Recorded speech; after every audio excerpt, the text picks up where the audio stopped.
नमस्कार, आदाब, आवाज़ द वॉइस में आप सभी का स्वागत है। हमारे साथ है ख़ास मेहमान कश्मीर से, जे-एंड-के से, वुमेन क्रिकेटर कोच। कैसा लग रहा है आप सबसे पहले तो आपका स्वागत करते हैं, कैसा लग रहा है आपको? Thank you so much ma'am मुझे इस शो पे बुलाने के लिए। काफ़ी अच्छा लग रहा है और आपको देख के तो और ही अच्छा लग रहा है। Thank you so much welcome once again and और हमारे दर्शकों को बताइए कि आपकी एज़ अ क्रिकेटर कोच ये सफ़र की शुरुआत कैसे हुई? अपने बारे में बताइए। मैम शुरुआत तो वैसे ही हुई जैसे कि हर एक लड़की की होती है, चाहे वो कश्मीर हो, चाहे वो जम्मू हो या चाहे वो इंडिया हो। हर एक लड़की को मुझे लग रहा है कि हिंदुस्तान के अंदर जब भी वो कदम रखते हैं स्पोर्ट्स में काफ़ी ज़्यादा स्ट्रगल करना पड़ता है, कॉम्प्रोमाइज़ करना पड़ता है। मैंने भी वही किया है और मैंने भी बचपन से ही काफ़ी कुछ सीखने को भी मिला है स्ट्रगल से, ऐसा नहीं है। बट अगर मैं स्टार्ट करने की बात करूँगी तो मैंने काफ़ी स्ट्रगल से स्टार्ट किया है।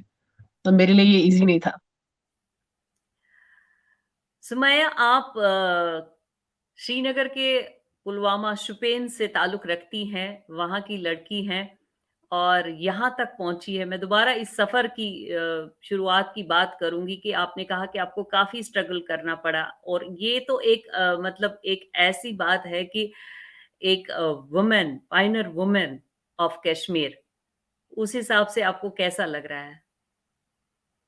मैम काफ़ी अच्छा लग रहा है क्योंकि आपको भी पता है आपसे भी मैं पहले मिली हूँ, जिस जगह से मैं निकली हूँ या शुपियाँ की बात करेंगे और मुझे लग रहा है कि कश्मीर की अगर अभी बात करेंगे ना तो शुपियाँ अभी भी काफ़ी पीछे है स्पोर्ट्स में। जिस हिसाब से स्पोर्ट्स अभी जम्मू कश्मीर का या इंडिया का जो है वो काफ़ी आगे गया है। और मुझे यकीनन ऐसा लगता है कि वो जो तब का जो मेरा स्ट्रगल था, अगर मैंने तब छोड़ा होता क्रिकेट या स्पोर्ट्स मैंने छोड़ा हो तो शायद आज मैं आपके साथ इस प्रोग्राम में नहीं बैठी होती या इससे पहले भी मैं स्टेट को चाहे मैं रिप्रेज़ेंट करती हूँ, एज़ अ प्लेयर किया है या एज़ अ कोच किया है, तो शायद मैं आज यहाँ पे नहीं होती हूँ। तो काफ़ी अच्छा लगता है कि मुझे देख के अभी इतने सारे पेरेंट्स जो है वो इंस्पायर हुए हैं, इनफैक्ट बच्चे भी हैं, बच्चे आते हैं अभी ग्राउंड में प्रैक्टिस करने के लिए, तो मेरे लिए वो सबसे बड़ी बात है। आपको देख के जब 10 बच्चे ग्राउंड में आते हैं ना, तो आपको खुद पता चलता है कि मैंने जो बचपन से जो मैंने किया है, उसका रिज़ल्ट क्या है। काफ़ी अच्छा फ़ील जी। होता है।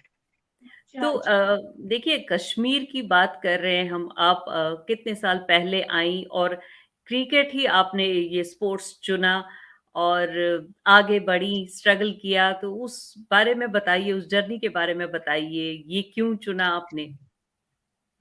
मैम एक्चुअली जब मैं मतलब छोटी बच्ची थी तो मैं अपने आंगन में या अपने गाँव में लड़कों को खेलते हुए देखती थी, तो मुझे काफ़ी अच्छा लगता था। तो फिर एक दिन ऐसा आया कि मतलब मेरा भी मन करता था मैं खेलूँ, मैंने स्टार्ट किया था बॉयज़ के साथ और मैंने इस चीज़ को लेके घर पे काफ़ी मार खाई है। मेरे भैया, मेरी सिस्टर्स मुझे बहुत मारते थे, कहते थे, "आप क्या लड़कों के साथ खेलते हो? गाँव वाले बात करते हैं, नेबर्स बात करते हैं।" बट क्रिकेट गेम मुझे इतना ही पसंद था कि मुझे घरवाले दरवाज़े से मार-मार खिलाते थे, मैं खिड़की से भाग जाती थी। मेरा ऐसा था और बचपन से ही मेरा इंटरेस्ट था क्योंकि हमारे ऐसे इलाके में क्रिकेट के अलावा और कोई गेम खेलने को मतलब मिलता नहीं था। सिर्फ़ क्रिकेट खेलता था तो मेरा भी इंटरेस्ट इसमें गया और गाँव-गाँव में ही खेलते-खेलते जब मैंने अपना 11th जब मैंने स्टार्ट किया था, वहाँ पे मैंने देखा कि स्कूल की टीम जा रही है श्रीनगर खेलने के लिए इंटर डिस्ट्रिक्ट और वहाँ से मैंने प्रोफ़ेशनल क्रिकेट स्टार्ट किया था। और वो जो मैंने फर्स्ट मैच खेला था सोनवार में और वहाँ पे मैंने 97 रन किए थे और मैंने 5 विकेटें ली थी उस दिन और वो दिन जो मेरी ज़िंदगी का स्टार्ट हुआ था प्रोफ़ेशनल क्रिकेट में, उसके बाद फिर मैंने कभी पीछे नहीं देखा।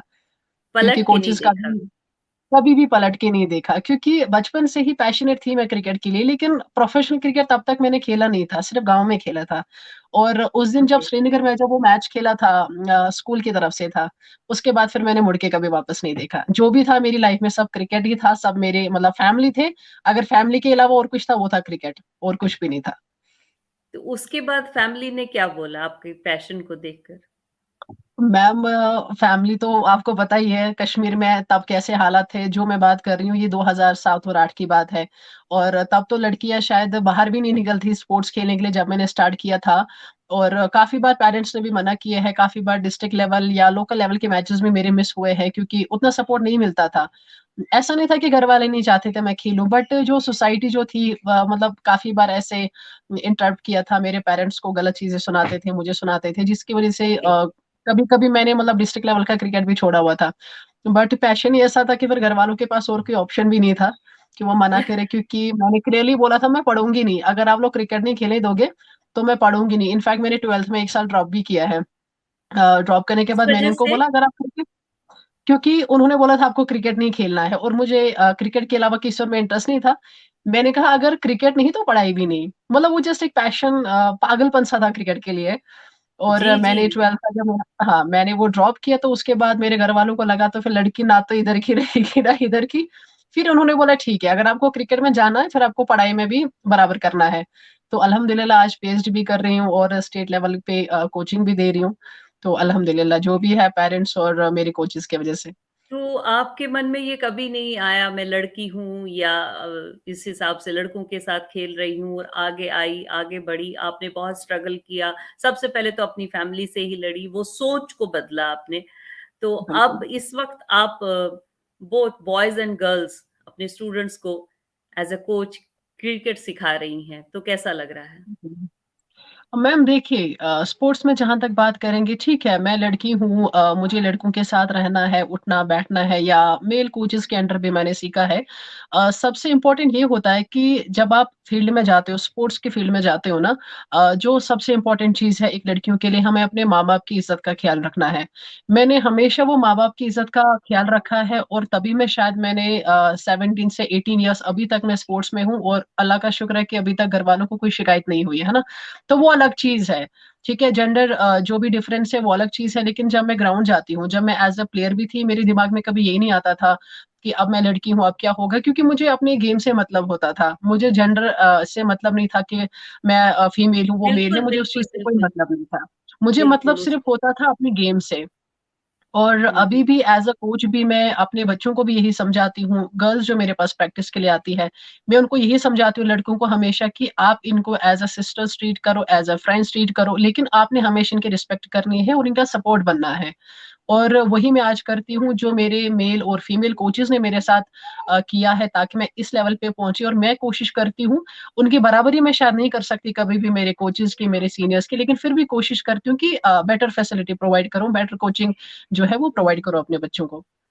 बिल्कुल, आज हम आपसे बात कर रहे थे तो बाहर स्नोफॉल हो रही है, तो आप परेशान हैं कि आज हम अपना ग्राउंड पे नहीं उतर पाए और कोई बात नहीं, बिल्कुल। आपका ये पैशन जारी है, बिल्कुल बहुत ही अच्छा लग रहा है। तो आप अपने स्टूडेंट्स को मतलब पढ़ाई के लिए भी कह रही हैं, एनकरेज भी कर रही बिल्कुल। हैं और बिल्कुल कैसे लाइफ में कुछ पाना है। तो आपने 2008 की हम बात कर रहे हैं, कश्मीर की, जेएंडके की बात कर रहे हैं, उस वक़्त हालात डिफरेंट थे। अब बहुत ही डेवलपमेंट हुई है। अब क्या फ़र्क आपको नज़र आ रहा है और आगे आपके प्लान्स क्या हैं अपने स्टूडेंट्स के लिए? मैम देखिए, फर्क की अगर मैं बात करूंगी, जब तक ऊपर से चीजें चेंज नहीं होगी ना, हम नीचे से कुछ चेंज नहीं कर सकते, है ना।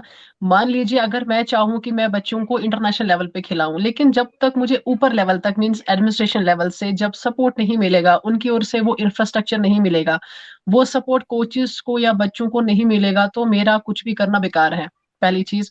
और दूसरी चीज, अब इस टाइम पे अगर हम देखा जाए कि जम्मू कश्मीर की जो गवर्नमेंट है वो भी कहीं ना कहीं सपोर्ट करती है, और जेकेसी की बात करेंगे वो काफी अच्छी फैसिलिटीज प्रोवाइड कर रहे हैं पिछले 2-3 साल से वुमेन क्रिकेट में। और उस हिसाब से मुझे लग रहा है कि अगर ऐसे ही फैसिलिटी मिलती रहेगी तो इंशाल्लाह हमारे भी जम्मू कश्मीर से मतलब वो दिन दूर नहीं है जिसमें से कि लड़कियां भी जो है वो इंडिया रिप्रेजेंट या डब्ल्यूपीएल में रिप्रेजेंट इंशाल्लाह करें। और मेरी कोशिश बस यही है कि क्वालिटी ट्रेनिंग बच्चों को दे दूं और प्रॉपर गाइडेंस दूं, जो गाइडेंस शायद या जो इंफ्रास्ट्रक्चर मुझे नहीं मिला था मेरे बचपन में, ताकि मैं इंडिया रिप्रेजेंट कर सकूं। और मैं कोशिश करती हूँ कि मेरे साइड से बच्चों को ऐसी कोई कमी ना रहे कि वो मेरी तरह सिर्फ स्टेट लेवल का क्रिकेट खेले या जोन लेवल तक जाए। मैं चाहती हूँ कि मैं जिन बच्चों को सिखाऊं वो इंशाल्लाह इंडिया लेवल पे रिप्रेजेंट करे। मेरी ये कोशिश है, बाकी अल्लाह ताला की मर्जी।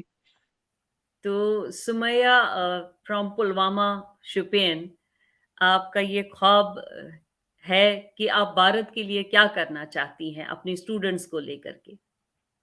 मैम देखिए, अगर हम भारत को एक सिंगल प्लेयर भी देते हैं ना, ये एक सिंगल सेंटेंस भी ऐसा देंगे जिससे एक भी बच्चा अगर कुछ सीख ले या एक भी बच्चा कुछ आगे बढ़े, मुझे लगता है कंट्री के लिए वही बहुत अच्छा है। और ऐसा भी नहीं है कि मैं किसी बड़ी पोस्ट पे हूँ कि मैं अपनी कंट्री को कुछ ज्यादा दे सकूं, लेकिन अगर कुछ अच्छे प्लेयर ही निकाल के दे दूं तो मेरे लिए वो बहुत बड़ी बात है, क्योंकि छोटी छोटी चीजें मायने रखती है। सभी मिलके पूरा यूथ मिलके जब छोटी-छोटी चीज़ करेंगे तो कंट्री के लिए ऑटोमेटिक बहुत बड़ी चीज़ बन जाती है। तो बहुत बड़ा कंट्रीब्यूशन बन जाता है। कितनी गर्ल्स आपके स्टूडेंट्स में आई हैं अभी इस पैशन को हाँ, लेकर, क्रिकेट के पैशन मैम को लेकर? मैम आए तो काफ़ी ज़्यादा अगर मैं साउथ कश्मीर की बात करूँगी, जब मैंने स्टार्ट किया था, हम पूरे साउथ कश्मीर में 2 से 3 लड़कियाँ खेलती हैं और जी। आज 2023-24 की अगर मैं बात करूँगी, साउथ कश्मीर में ही 6 वुमेन्स की टीम पार्टिसिपेट करती है, अदर डिस्ट्रिक्ट्स के साथ। तो अब आप खुद अंदाज़ा लगा सकते हैं चाहे वो मुझसे इंस्पायर हुए हैं या किसी इंटरनेशनल प्लेयर से इंस्पायर हुए हैं, मेन ये है कि बच्चे फील्ड में आ रहे हैं। मेन ये है कि लड़कियाँ स्पोर्ट्स में आती हैं और वो पार्ट लेना चाहती है। That's most important. तो सुमैया हम चाहेंगे कि आपका ये ख्वाब पूरा हो और आपका ये थैंक पैशन यू। जारी रहे and I wish you all the best आपके स्टूडेंट्स के लिए भी और आपको भी। Thank you very much thank you so आवाज़ मच द मैम। वॉइस के साथ बात करने के लिए। Thank you. Thank you so much, man. Thank you so much.